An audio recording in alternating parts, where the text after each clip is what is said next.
Hello friends, स्वागत है आपका हमारे यूट्यूब चैनल फैंटासी ब्लास्टर्स में। तो ये हमने एक नई सीरीज़ स्टार्ट की है जिसमें हम अधीनस्थ बोर्ड के अभी तक जितने भी पेपर हुए हैं उसको सॉल्व करेंगे। तो ये जो पूरी सीरीज़ होने वाली है इसमें हम राजस्थान जीके को कवर करेंगे।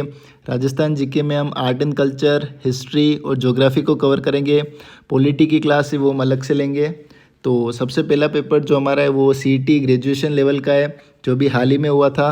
और ये मास्टर की जो है वो 131A है। तो यहाँ से आप चेक कर लेना अगर आपने एग्ज़ाम दिया हो तो चलिए अब हम इस पेपर को स्टार्ट करते हैं। Before starting the first question मैं आप सभी को ये भी बता दूं कि जितने भी आंसर यहाँ पर लिए गए हैं वो अधीनस्थ बोर्ड की जो ऑफिशियल आंसर की है उससे लिए गए हैं। तो उनमें गलत होने की कोई भी गुंजाइश नहीं है। तो चलिए अब हमारा फर्स्ट क्वेश्चन स्टार्ट करते हैं। तो पहला क्वेश्चन है कि 1818 ईस्वी में कंपनी की ओर से राजपूत राज्यों से संधि करने वाला अधिकारी था। ऑप्शन आप देख सकते हैं Mock Mason, James Fergusson, Charles Hector और चार्ल्स मेटकॉफ। तो इसका सही आंसर हो जाएगा चार्ल्स मेटकॉफ। तो चलिए इसके बारे में हम कुछ डिटेल पढ़ते हैं। तो इसके बारे में फ्रेंड्स डिटेल ये है कि मराठा व पिंडारियों से परेशान होकर राजस्थान की रियासतों के शासकों ने ईस्ट इंडिया कंपनी के साथ अधीनस्थ संधि की थी।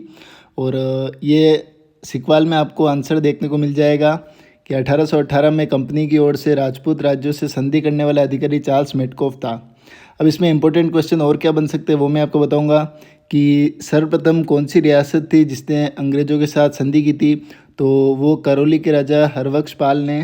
तो ये आप नोटिस करना, ये डेट काफ़ी इंपॉर्टेंट है, 15 नवंबर 1817। और उसके बाद 6 दिसंबर 1817 को कोटा के राजा उम्मेद सिंह ने की। और एक क्वेश्चन यहाँ से बनता है कि सबसे अंत में किसने संधि की थी। तो वो 11 सितंबर 1823 ईस्वी में सिरोही के राजा शिव सिंह ने की थी। तो फ्रेंड्स ये तीनों डेट आपको याद रखनी है और इनका कभी कभी क्रम भी पूछ लेते हैं कि किस क्रम में अधीनस्थ संधियाँ हुई थी। तो ये आप याद रखिएगा। और एक इम्पोर्टेंट क्वेश्चन ये भी पूछा जाता है कि राजपूताना रेजिडेंसी की स्थापना कब हुई। तो 1832 में हुई और इसका मुख्यालय अजमेर में था। और 1845 में आबू में स्थानांतरित कर दिया गया। और इसके जो एजेंट टू गवर्नर जनरल थे वो डेविड ऑक्टरलोनी मिस्टर लोकेट थे। तो ये काफ़ी इंपॉर्टेंट क्वेश्चन यहाँ से बन के आते हैं। तो एक ही स्लाइड में मैंने काफ़ी अच्छे क्वेश्चन कवर किए हैं। 1818 में यहाँ पर मेटकॉफ तो इसका आंसर है ही है, साथ ही साथ करौली, कोटा और यहाँ पर सिरोही की जो डेट है संधियों की वो आपको याद रखनी है। और 1832 में राजपूताना रेजिडेंसी की स्थापना और उसका मुख्यालय और उसके जो एजीजी थे, एजेंट टू गवर्नर जनरल, वो कौन थे ये आपको याद रखना है। Let's move to the next question. Hatundi Ajmer में गांधी आश्रम की स्थापना किसके द्वारा की गई थी। तो अर्जुन लाल सेठी, हरिभाऊ उपाध्याय, जमनालाल बजाज या माणिकलाल वर्मा। तो इसका सही आंसर हो जाएगा हरिभाऊ उपाध्याय। चलिए इनके बारे में कुछ फैक्ट देख लेते हैं। तो अगेन इनके बारे में जो आंसर है वो आपको सिकवाल की मानचित्रावली बुक से मिल जाएगा। अब इसमें से क्या क्या इंपॉर्टेंट क्वेश्चन बनते हैं वो मैं आपको बताता हूँ। सबसे पहला इंपॉर्टेंट क्वेश्चन है कि इनका गांव जो जन्म है वो कहाँ हुआ था। तो बोरासा गांव एमपी में, ये गांव आपको याद रखना है। और उसके अलावा ये किस समाचार पत्र के संपादक थे। तो त्याग भूमि नामक समाचार पत्र के। देन हमारा आंसर तो इसमें यही है कि महिला शिक्षा सदन हटुंडी अजमेर में इन्होंने स्थापना की थी। और उसके बाद इम्पोर्टेंट क्वेश्चन यहाँ से बन सकता है दुर्धावल, युग धर्म एवं बापू के आश्रम, ये इनकी प्रमुख रचनाएं हैं। तो ये काफ़ी एक इम्पोर्टेंट क्वेश्चन मोस्टली एग्जाम में आपको देखने को मिलेगा कि बापू के आश्रम जो रचना है वो किन की है। तो हरिभाऊ उपाध्याय की है, ये आपको याद रखनी है। और एक सबसे मोस्ट इम्पोर्टेंट क्वेश्चन जो RSM SSB बोर्ड हमेशा पूछता है, हरिभाऊ उपाध्याय ने राजस्थान का CR दास किसे कहा है। तो मुकुट बिहारी लाल भार्गव को। तो काफ़ी सारे क्वेश्चन हमने यहाँ से कवर किए, इन्हें आप याद रखिएगा। नेक्स्ट क्वेश्चन, विजय सिंह पथिक ने किस समाचार पत्र के माध्यम से बिचौलिया किसान आंदोलन का प्रचार पूरे भारत में कर दिया था। तो इसका सही आंसर हो जाएगा प्रताप। तो चलिए इनके बारे में भी कुछ फैक्ट देख लेते हैं। तो इनके बारे में आपको कुछ इंपॉर्टेंट फैक्ट देखने हैं, ये भी आपको सिकवाल में इसका आंसर मिल जाएगा। तो चलिए पढ़ते हैं। इस आंदोलन में नई जान डालने, लोकप्रिय करने व राजनीतिक गति देने हेतु गणेश शंकर विद्यार्थी के अखबार प्रताप। तो इम्पोर्टेंट आपको ये याद रखना है कि ये अखबार जो है वो गणेश शंकर विद्यार्थी के द्वारा प्रकाशित था, जो कि कानपुर से प्रकाशित होता था। और इसके अलावा आपको ये भी याद रखना है कि बिजोलिया जो किसान आंदोलन है उसकी जांच हेतु बिंदुलाल भट्टाचार्य आयोग गठित किया गया था। और उसके अलावा कुछ फैक्ट है वो भी हम पढ़ लेते हैं। जैसे कि 1922 में एजीजी रॉबर्ट हॉलैंड व किसानों के मध्य समझौता हुआ था, जिसमें 84 में से 35 कर हटा दिए गए थे। तो ये एक इम्पोर्टेंट क्वेश्चन है कि कितने कर हटा दिए गए थे, तो 35 कर हटा दिए गए थे। और उसके बाद एक इम्पोर्टेंट क्वेश्चन बनता है कि 1927 में पथिक जी किसी कारणवश इस आंदोलन से पृथक हो गए थे। तो 1927 में यहाँ पर विजय सिंह पथक ने ये बिजोलिया आंदोलन को छोड़ दिया था। तो ये इम्पोर्टेंट डेट आपको याद रखनी है। और उसके बाद इनका नेतृत्व किया था माणिक्यलाल वर्मा, जमनालाल बजाज और हरिभाऊ उपाध्याय ने। तो ये भी एक क्वेश्चन पूछते हैं कि माणिक्यलाल वर्मा, जमनालाल बजाज और हरिभाऊ उपाध्याय का संबंध किस किसान आंदोलन से। तो इन तीनों के नाम भी आपको याद रखने हैं। और उसके बाद इम्पोर्टेंट क्वेश्चन यहाँ से बनता है कि लोकमान्य तिलक ने मेवाड़ के महाराणा फतेह सिंह को बिजोलिया आंदोलनकारियों की मांगों को पूरा करने के लिए एक पत्र लिखा था। तो और ये चीज़ भी आपको याद रखनी है। और साथ ही साथ बिजोलिया किसान आंदोलन के दौरान विद्या प्रचारिणी सभा के संस्थापक साधु सीताराम दास थे। तो विद्या प्रचारिणी सभा के संस्थापक आपको याद रखते हैं। तो ये सारे फैक्ट थे जो बिजोलिया किसान आंदोलन से रिलेटेड है। हालांकि सारे फैक्ट इसमें नहीं आए हैं, वो हम आगे किसी स्लाइड में देख लेंगे। तो फिलहाल इसमें से जो भी मैंने इंपॉर्टेंट बताया है वो आप याद कर लीजिएगा।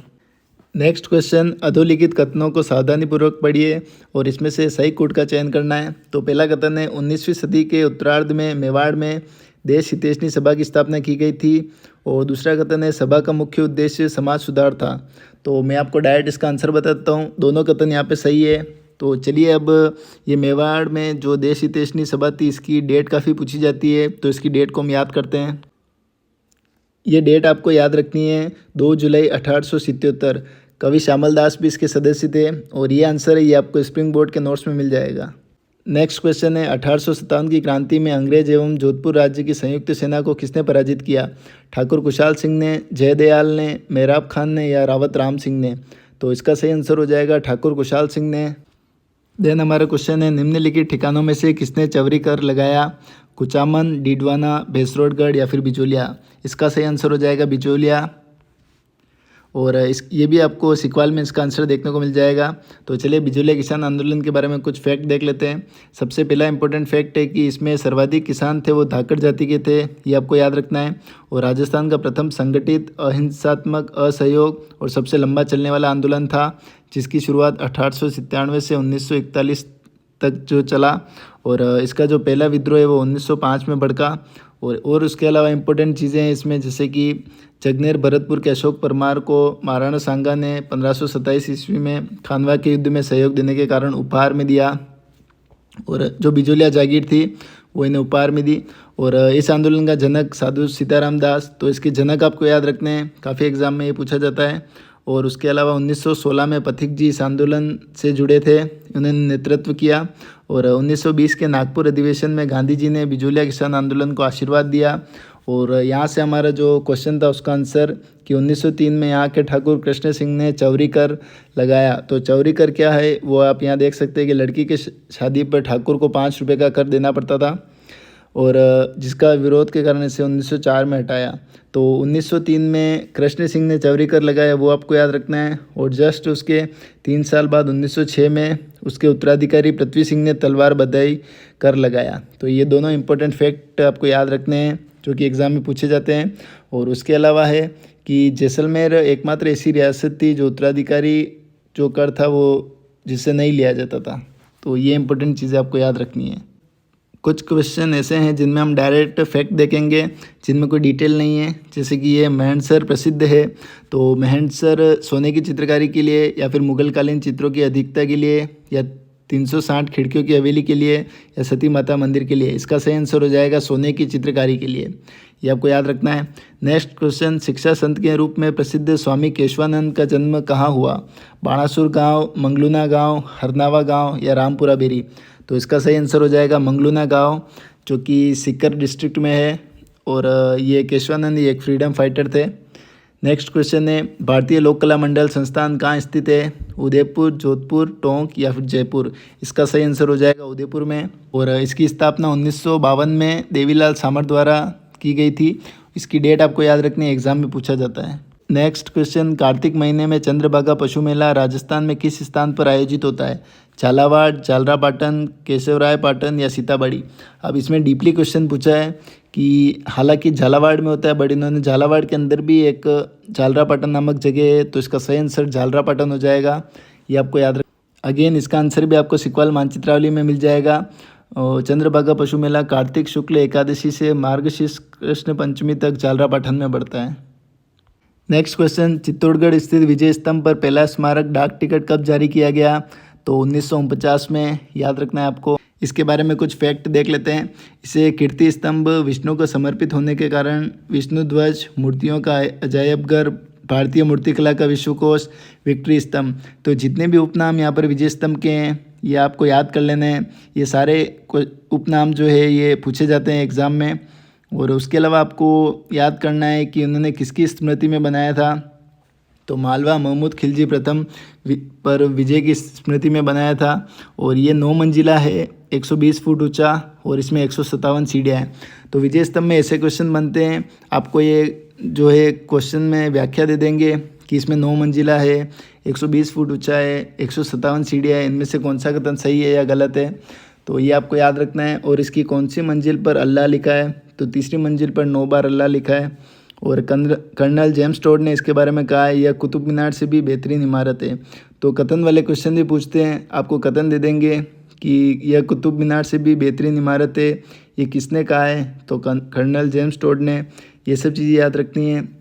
और फाइनली हमारा जो आंसर है कि राजस्थान की प्रथम इमारत है जिस पर 15 अगस्त 1949 को 1 रुपये का डाक टिकट जारी किया गया था। नेक्स्ट क्वेश्चन, अकबर द्वारा निर्मित शुक्र तालाब किस किले में स्थित है? तो ये नागौर के किले में स्थित है।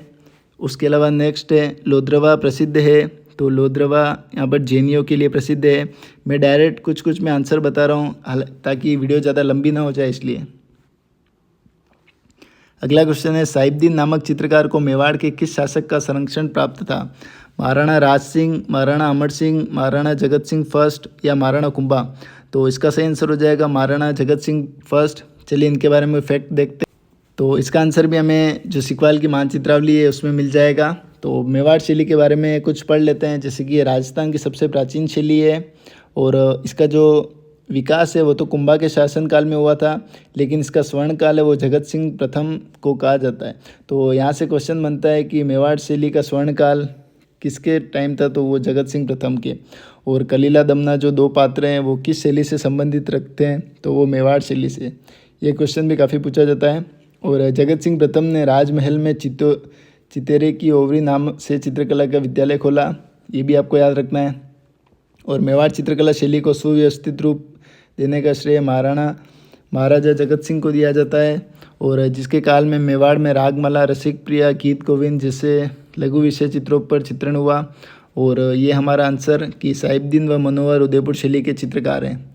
तो ये सारे फैक्ट आपको मेवाड़ शैली से याद रखने हैं कि सबसे पुरानी है और कुंभा के शासनकाल में तो शुरू हुई, लेकिन स्वर्णकाल जगत सिंह प्रथम के काल को कहते हैं। कलीला दमना 2 पात्र इससे रिलेटेड है। चितेरों की ओवरी महाराणा जगत सिंह और साहिबदीन व मनोहर उदयपुर शैली के चित्रकार। ये सारे फैक्ट आपको याद रखने हैं। नेक्स्ट क्वेश्चन है, फल्गुबाई का संबंध किस लोक नृत्य से है?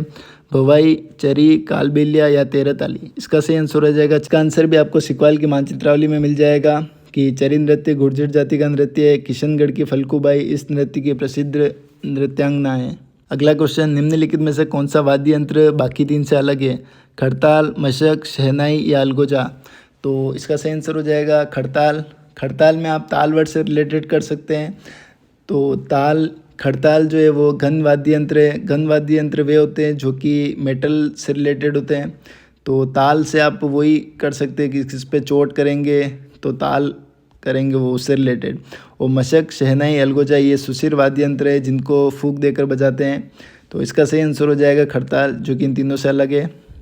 निम्नलिखित में से किस षड्यंत्र केस में प्रताप सिंह बारठ को कारावास दिया गया? अलीपुर षड्यंत्र मुकदमा, लाहौर, उदयपुर या बनारस षड्यंत्र मुकदमा? इसका सही आंसर हो जाएगा बनारस षड्यंत्र मुकदमा।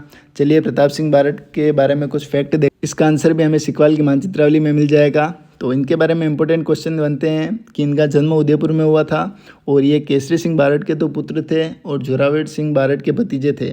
और सबसे कम उम्र के क्रांतिकारी थे। और हमारे यहाँ से आंसर कि इन्हें बनारस षड्यंत्र के तहत आसानाड़ा जोधपुर से गिरफ्तार कर बरेली जेल यूपी में रखा गया। एक क्वेश्चन ये भी बनता है कि प्रताप सिंह बारट को किस जेल में रखा गया, तो बरेली जेल में। और एक फेमस कथन है इनका कि जब अंग्रेज़ों द्वारा इन्हें छोड़ने का लालच देकर गुप्त सूचना प्राप्त करनी चाहिए तो प्रताप सिंह ने कहा था कि मेरी माँ रोती है तो उसे रोने दो, जिससे सैकड़ों माताओं को न रोना पड़े। यदि मैंने दिल का भेद खोल दिया तो यह मेरी वास्तविक मृत्यु होगी और मेरी माता पर अमिट कलंक लगेगा। तो ये कथन देके आपको एग्ज़ाम में पूछ सकते हैं कि किसका कथन है, तो आपको याद रखना है ये प्रताप सिंह का कथन है। और लास्ट में एक फेमस कथन और कि केसरी सिंह बारट ने भी कहा था उनकी मृत्यु पर कि भारत माता का एक और सपूत उसकी मुक्ति के लिए बलिदान हो गया। तो ये दो जो कथन है वो आपको याद रखने हैं कि इनमें से केसरी सिंह बारट ने कौन सा कथन कहा और प्रताप सिंह ने कौन सा कथन कहा। अगला क्वेश्चन है आभूषण से रिलेटेड इसमें से कौन सा सुमेलित नहीं है, तो सुरलिया कान से रिलेटेड है, बिल्कुल सही। तिमनिया गले से रिलेटेड, बिल्कुल सही।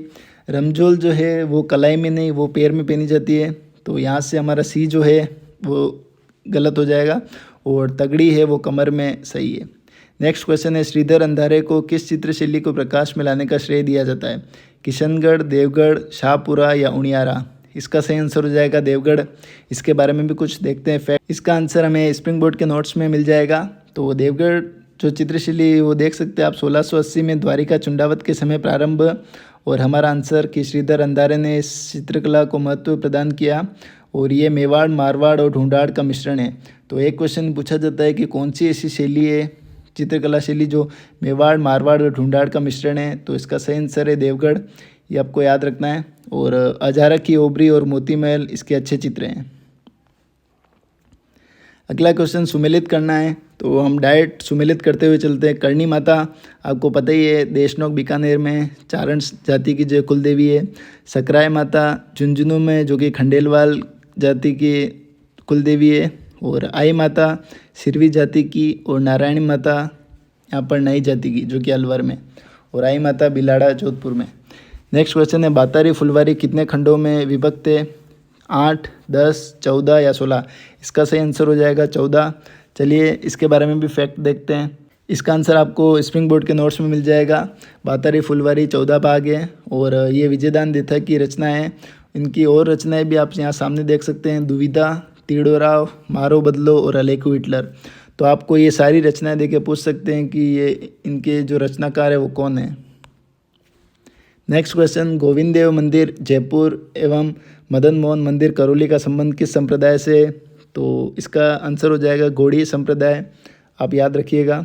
उसके अलावा नेक्स्ट क्वेश्चन केसरी सिंह बारट ने चेतावनी चुंगटिया किसको संबोधित करके लिखा, महाराणा प्रताप सिंह, महाराणा फतेह सिंह, महाराणा अजीत सिंह या मिर्जा राजा जय सिंह। इसका सही आंसर हो जाएगा महाराणा फतेह सिंह। चलिए केसरी सिंह बारट के बारे में कुछ फैक्ट देखते हैं। लेकिन इसका आंसर जो है वो आपको सिकवाल की मानचित्रावली में ही देखने को मिलेगा। तो इसके इम्पोर्टेंट कुछ क्वेश्चन बनते हैं कि इनका जन्म है जो किस गांव में हुआ, तो देवपुरा नामक गांव भीलवाड़ा में। पहला फैक्ट आपको ये याद रखना है। राजस्थान केसरी के नाम से जाने जाते हैं, दूसरा फैक्ट ये है। और उसके अलावा इन पे जो मुकदमा था वो क्या था, तो इन्होंने जोधपुर के राम स्नेही महंत प्यारेलाल की हत्या के आरोप में 20 वर्ष की सज़ा हुई। तो ये फैक्ट इनसे रिलेटेड है, आपको याद रखना है। और हमारा जो आंसर इसमें कि इन्होंने दिल्ली जाते समय मेवाड़ के महाराणा फतेह सिंह को 1903 में चेतावनी चुंगटिया नामक 13 सोरठे भेजे। तो ये तो सब याद कर लेते हैं कि इन्होंने महाराणा फतेह सिंह को सोरठे भेजे थे, पर इसके नंबर जो है वो कभी कभी पूछ लेते एग्ज़ाम में। तो आपको याद रखना 13 सोरठे भेजे थे, जिन्हें पढ़कर फतेह सिंह का सोया हुआ स्वाभिमान जाग गया। और नेक्स्ट है कि इन्होंने 1910 ईस्वी में गोपाल सिंह खरवा के साथ मिलकर वीर भारत सभा की स्थापना की। ये भी एक इम्पोर्टेंट फैक्ट है। वीर भारत सभा की स्थापना तो केसरी सिंह बारट, और वीर भारत समिति है वो विजय सिंह पथिक, तो वो आपको याद रखना है। और उसके अलावा एक कथन है कि भारत में एकमात्र ठाकुर केसरी सिंह बारट ऐसे व्यक्ति है जिन्होंने भारत माता की दास्ता की श्रृंखलाओं को काटने के लिए अपने समस्त परिवार को स्वतंत्रता के युद्ध में झोंक दिया। ये कथन देके आपको पूछ सकते हैं कि किसका कथन है, तो आपको याद रखना है ये है रास बिहारी बोस का कथन। चलिए कुछ और क्वेश्चन देख लेते हैं कि जोधपुर का महामंदिर उपासना स्थल है बिश्नोई संप्रदाय, दादू संप्रदाय, राम स्नेही संप्रदाय या नाथ संप्रदाय। इसका सही आंसर हो जाएगा नाथ संप्रदाय। नेक्स्ट क्वेश्चन है बढ़ार क्या है? विवाह पर आयोज्य भोज, राजस्थान की एक जनजाति, अंत्येष्टि की एक क्रिया या राजस्थान की एक झील। तो बढ़ार है वो विवाह पर आयोज्य भोज है, इसका सही आंसर ए हो जाएगा। नेक्स्ट क्वेश्चन है निम्नलिखित में से कौन सा युग में सुमेलित नहीं है? हम्बीर महाकाव्य नयनचंद सूरी बिल्कुल सही है। वंश भास्कर सूर्यमल मिश्रण बिल्कुल सही है। कुलयमाला उद्योतन सूरी ये भी सही है। और पृथ्वीराज विजय चंद्रबरदाई ये सही नहीं है, क्योंकि पृथ्वीराज विजय जो है वो जयानक के द्वारा रचित है और पृथ्वीराज रासो जो है वो चंद्रबरदाई के द्वारा है। तो इसमें डी यहाँ पर सही हो जाएगा। मुक्ति नामक कविता संग्रह के रचयिता है, तो इसका आंसर हो जाएगा मिठेश निर्मोही। ये वन लाइनर फैक्ट है, ये आपको याद ही करने पड़ेंगे, इसके लिए कोई ट्रिक नहीं है। नेक्स्ट क्वेश्चन है भील जनजाति के पुरुष कमर पर जो वस्त्र लपेटा करते हैं उसे क्या कहा जाता है? जामा, कछाबू, पोलिया या फिर खोइतू। तो इसका सही आंसर हो जाएगा खोइतू, ऑप्शन डी। 4 हाथों वाला लोक देवता किसे कहते हैं? कल्ला जी, मल्लीनाथ जी, फत्ता जी या झुंझार जी। तो इसका सही आंसर हो जाएगा कल्ला जी। तो चलिए कल्ला जी के बारे में कुछ फैक्ट देखते हैं। मोस्टली आंसर आपको सिकपाल की मानचित्रावली और स्प्रिंग बोर्ड के नोट्स में देखने को मिल जाएंगे। तो कल्ला जी के बारे में फैक्ट है, जैसे कि आप देख सकते हैं 4 हाथों वाला लोक देवता, शेषनाग का अवतार, चक्रवात युद्ध के धनी, केहर, कल्याण, कमदज, बाल ब्रह्मचारी, योगी। तो जितने भी उपनाम है वो आपको याद करने हैं, एग्जाम में ये उपनाम पूछे जाते हैं। और इनका जो जन्म है, जन्म स्थान आपको याद रखना है, सामियाना गांव में मेड़ता के निवासी आज सिंह के घर में हुआ। इनकी भूआ, चाचा, गुरु, कुलदेवी ये सब भी आपको याद रखने हैं। और इन्होंने जो चित्तौड़गढ़ का तीसरा साका 23 फरवरी 1568 हुआ था, तो अकबर के विरुद्ध इन्होंने लड़ाई की थी। और उसके अलावा इनकी छतरी भी है चित्तौड़गढ़ दुर्ग में, और इनकी सिद्धपीठ रनेला नामक स्थान पर है। इनकी सिद्धपीठ भी एग्जाम में पूछी जाती है। और कल्ला जी राठौड़ का निवास स्थान हवेली कहलाता है, ये भी आपको याद रखना है। और सिकवाल में हालांकि दे रखा है कि जेतमलोत राठौड़ को कल्ला जी लोक देवता के नाम से जाना जाता है। और कहीं कहीं आपको देखने को मिलेगा आलम जी को, तो वो आप अपने अकॉर्डिंग देख लीजिएगा। मोस्टली एग्ज़ाम में आलम जी को ही सही माना जाता है। अगला क्वेश्चन, सांप्रदायिक सौहार्द के प्रतीक काजी हमीदुद्दीन नागौरी किस सूफी सिलसिले के थे? चिश्ती, कादिरी, मकरीबी या सुहरावर्दी। तो इसका सही आंसर हो जाएगा ऑप्शन डी, सुहरावर्दी। नेक्स्ट है मलिक शाह की मस्जिद कहाँ स्थित है? झालावाड़, बारा, जालोर या राजसमंद। तो इसका सही आंसर है जालोर। तो चलिए ये भी आपको सिकवाल के मानचित्रावली में देखने को मिल जाएगा। जालोर में कुछ और मस्जिद भी है, वो भी आप याद कर लीजिएगा, जैसे अलाउद्दीन खिलजी की मस्जिद और मलिक शाह पीर की दरगाह, ये तो है ही अभी जो क्वेश्चन पूछा। हजरत मखदूम पीर की दरगाह और अब्बन शाह अलेरुम्मा की दरगाह। और इसमें मेन इंपॉर्टेंट है अलाउद्दीन खिलजी की मस्जिद, ये एग्ज़ाम में पूछा जाता है। नेक्स्ट क्वेश्चन है निम्नलिखित में से राजस्थान के किन जिलों के समूह में मुख्यतः कछारी मृदा पाई जाती है? तो मैं डायरेक्ट आपको आंसर बताता हूँ। कछारी यानी काली मृदा, तो हाड़ौती जो क्षेत्र है वहाँ पर काली मृदा पाई जाती है। इसमें हाड़ौती क्षेत्र आपको कोटा बूंदी देखने को मिलेगा, तो ऑप्शन सी यहाँ से इसका सही आंसर हो जाएगा। जनगणना 2011 के अनुसार राजस्थान में लिंगानुपात है, तो इसका आंसर मैं डायरेक्ट बता देता हूँ, ऑप्शन ए, राष्ट्रीय औसत से 15 बिंदु कम। नेक्स्ट क्वेश्चन है 2011 की जनगणना के अनुसार राजस्थान की कुल जनसंख्या में अनुसूचित जनजाति की जनसंख्या का प्रतिशत। इसका आंसर हो जाएगा ऑप्शन सी, 13.5। इसरदा बांध परियोजना किन जिलों में निर्मित किया गया है? टोंक और सवाई माधोपुर, कोटा और बारा, झालावाड़ और बारा, डूंगरपुर और बांसवाड़ा। तो इसरदा है वो टोंक और सवाई माधोपुर, इसका सही आंसर हो जाएगा। तो सवाई माधोपुर में कुछ बांध भी है, वो हम देख लेते हैं। सिकवाल की मानचित्रावली में आपको ये देखने को मिल जाएंगे, सूरवाल बांध, मोरेल बांध जो कि मिट्टी का बांध है, काली सील, पिपलदा, इसरदा, मोरा सागर। तो ये जो है वो सवाई माधोपुर में कुछ निर्मित बांध हैं, ये आप सब याद कर लीजिएगा, ये एग्ज़ाम में पूछे जाते हैं। अगला क्वेश्चन, निम्नांकित में से कौन सा स्थलाकृति अवस्थिति सही सुमेलित नहीं है? तो उड़िया का पठार माउंट आबू सिरोही में है, आपको पता होगा। पाकड़ जो है वो पूर्वी सिरोही सही आंसर है। लसाड़िया पठार है वो राजसमंद में नहीं है, वो उदयपुर में है, तो ऑप्शन सी यहाँ से सही हो जाएगा। और बोराट का पठार कुंभलगढ़ से कोकुंदा के मध्य, ये तो सही है। तो 50 का जो आंसर इसमें होगा वो सी हो जाएगा। राजस्थान के निम्नलिखित में से किन जिलों में इंसेप्टिसोल्स मृदा पाई जाती है? तो मिट्टी के बारे में मैं आपको बता देता हूँ। जो एरिडोसोल्स और एंटीसोल्स मृदा है वो आपके पश्चिमी क्षेत्र में पाई जाती है। और अल्फी सोल्स से आपको याद रखना है कुल्फ़ी, तो कुल्फ़ी आपको जयपुर अलवर जो पूर्वी भाग है उसको याद कर लेना है, तो अल्फ़ी यानी कुल्फ़ी। और उसके बाद एक आता है वर्टिसोल्स। तो वर्टिसोल्स आपको हाड़ौती क्षेत्र को याद करना है, कोटा, बूंदी, झालावाड़। और लास्ट में बच जाती है इंसेप्टिसोल्स, तो ये आपके अरावली के आसपास जो क्षेत्र है उसमें आ जाएगी। तो इसका सही आंसर हो जाएगा पाली, भीलवाड़ा और सिरोही। नेक्स्ट क्वेश्चन है, कौन सा खनिज खनन क्षेत्र सही सुमेलित नहीं है? तो रॉक फॉस्फेट, जामर कोटड़ा, उदयपुर बिल्कुल सही है। मैग्नीज जो है वो काला खूटा बिल्कुल सही। तांबड़ा जो है वो काला गुमान, ये यहाँ पर गलत है। और लोहा अयस्क, मोरिजा बानोल जो कि जयपुर, और डाबला, सिंगाना, झुंझुनू ये बिल्कुल सही है। तो इसका आंसर हो जाएगा ऑप्शन सी, तांबड़ा है वो काला गुमान में आपको नहीं मिलेगा। चलिए इसके बारे में कुछ सिकवाल में फैक्ट, सिकवाल मानचित्रावली में ये फैक्ट मिलेगा, तांबड़ा जिसके उपनाम है गार्नेट और रक्तमणि, तो ये लाल रंग का एक अर्ध बहुमूल्य पत्थर है।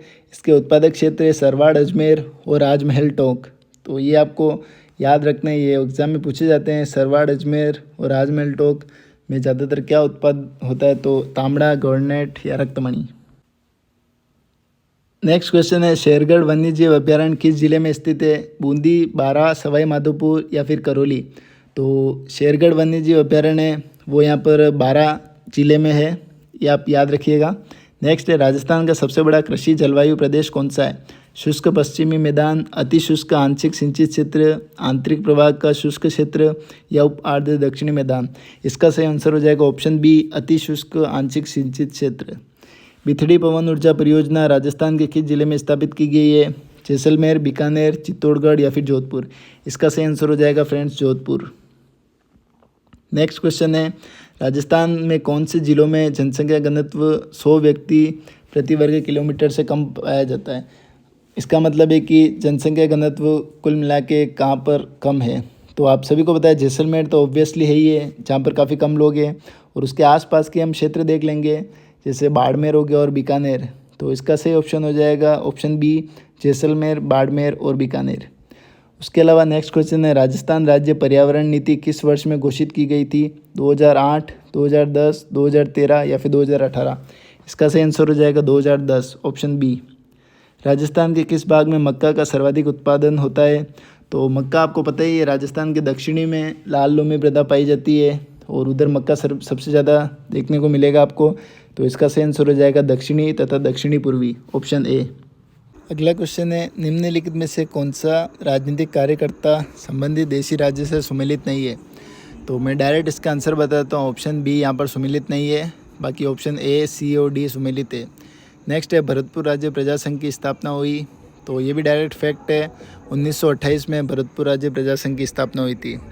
नेक्स्ट क्वेश्चन है, 1857 की क्रांति के दौरान जयपुर के पॉलिटिकल एजेंट कौन थे?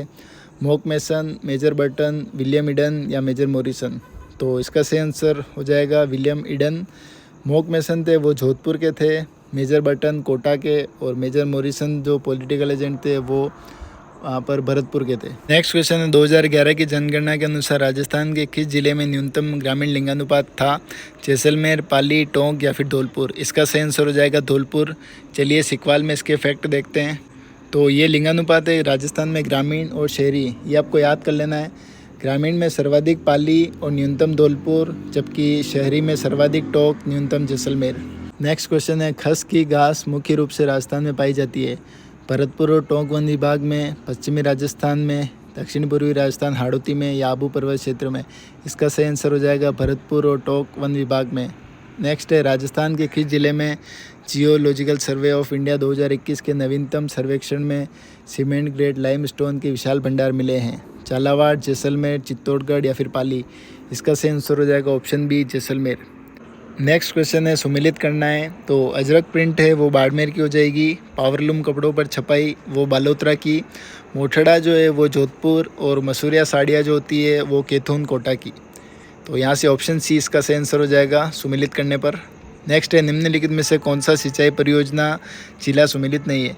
तो सावन भादो कोटा बिल्कुल सही, सोम कागदर उदयपुर बिल्कुल सही, पर ऑप्शन सी जो है परवन लिफ्ट जयपुर, ये जयपुर ना होके परवन 12 झालावाड़ तक होगी। और उसके अलावा है सोम कमलाम्बा, ये डूंगरपुर बिल्कुल सही। नेक्स्ट क्वेश्चन है, मूंगफली के उत्पादन में राजस्थान का भारत में कौन सा स्थान है? तो मूंगफली के उत्पादन में राजस्थान का जो वो सेकंड स्थान है, फर्स्ट जो है वो यहाँ पर गुजरात का है। तो ऑप्शन ए यहाँ से सही हो जाएगा। नेक्स्ट, राजस्थान में संचालित सूखा संभाव्य क्षेत्र कार्यक्रम DPAP की वित्तीय व्यवस्था के लिए केंद्र एवं राज्य का हिस्सा कितना रखा गया है। तो ऑप्शन सी यहाँ से सही हो जाएगा 75:25। तो सेंट्रल का है वो 75 और स्टेट का है वो 25। निम्नलिखित में से कौन इंदिरा गांधी नहर परियोजना का प्रस्तावित लाभार्थी जिला नहीं है। पाली, सीकर, नागौर या फिर जोधपुर। तो इसका सही आंसर हो जाएगा पाली। तो ये थे हमारे सारे practice set CET graduation level का। तो इसके अलावा हम इसी सीरीज़ को कंटिन्यू करेंगे और इस सीरीज़ में हम क्या नया कर सकते हैं, इसमें क्या चेंजेस कर सकते हैं, वो आप हमें कमेंट करके ज़रूर बताइएगा। और अगर ये वीडियो अच्छी लगी हो तो भी बताइएगा। तो वीडियो को लाइक कर देना, शेयर भी कर देना ताकि आपके फ्रेंड्स को बेनिफिट मिल सके। हम इसी तरीके से प्रीवियस ईयर के क्वेश्चन को लेकर चलेंगे और साथ ही साथ हम वो भी बताएंगे कि आपको कि सिक्वाल, मानचित्रावली और स्प्रिंग बोर्ड के नोट्स पढ़ने से आपको कितना बेनिफिट मिलता है। और साथ ही साथ काफ़ी बेनिफिट आपको ये भी मिलेगा कि डायरेक्ट जो सेम क्वेश्चन है वो भी आपको देखने को मिल जाएंगे। और इस वीडियो में बस इतना ही। चलिए मिलते हैं किसी नेक्स्ट वीडियो में। Thank you.